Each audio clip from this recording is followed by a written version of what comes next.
সোণালী মুৰ্গী পোৱালি 100 পোহাৰ ব্যৱস্থা কৰিছোঁ। এয়া ব্ৰুডিংটো বনোৱা হৈ গৈছে আজি।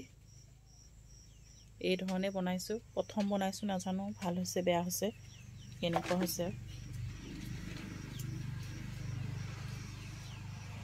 এইটো ব্ৰুডিংটো এনেকৈ বনাইছোঁ।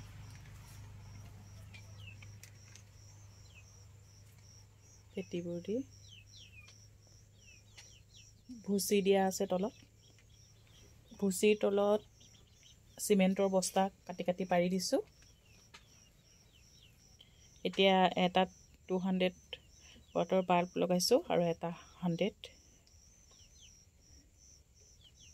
নিজে একো নাজানো, চব ইউটিউব চাই শিকা। কেনেকুৱা হৈছে নাজানো, তথাপি কৰিবলৈ চেষ্টা কৰিছোঁ।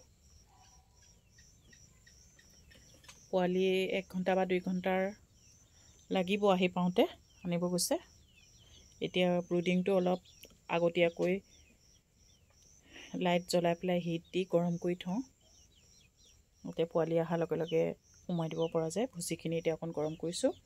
তাৰপিছতে ইয়াত কাগজ পাৰি দিম।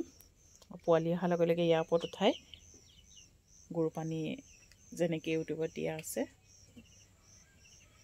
তেনেকৈ কৰিবলৈ চেষ্টা কৰিম।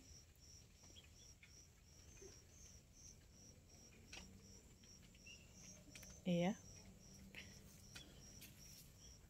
আৰু ঘৰটোত এয়া মাটি উঠাই থোৱা আছে। ভুচিৰ সলনি মাটি দিম, যাতে ইয়াতেই পোৱালিবোৰ মাটিৰ ওপৰতে পোৱালিবোৰ ডাঙৰ হয়। আৰু এয়াকে খুচৰে ভুচি নিদি মাটিৰ ওপৰত ডাঙৰ কৰিম। এয়া চাৰিওফালে এয়া নেট দি পেলাই বনোৱা হৈছে আৰু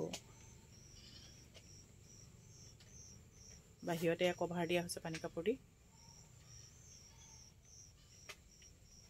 লাইট আৰু এটা লগোৱাৰ ব্যৱস্থা কৰা হৈছে। এইখন দৰ্জা। এতিয়া ব্ৰুডিংটো কাপোৰ এখন দি পেলাই ঢাকি দিওঁ, যাতে সোনকালে গৰম হয় গোটেই এৰিয়াটো।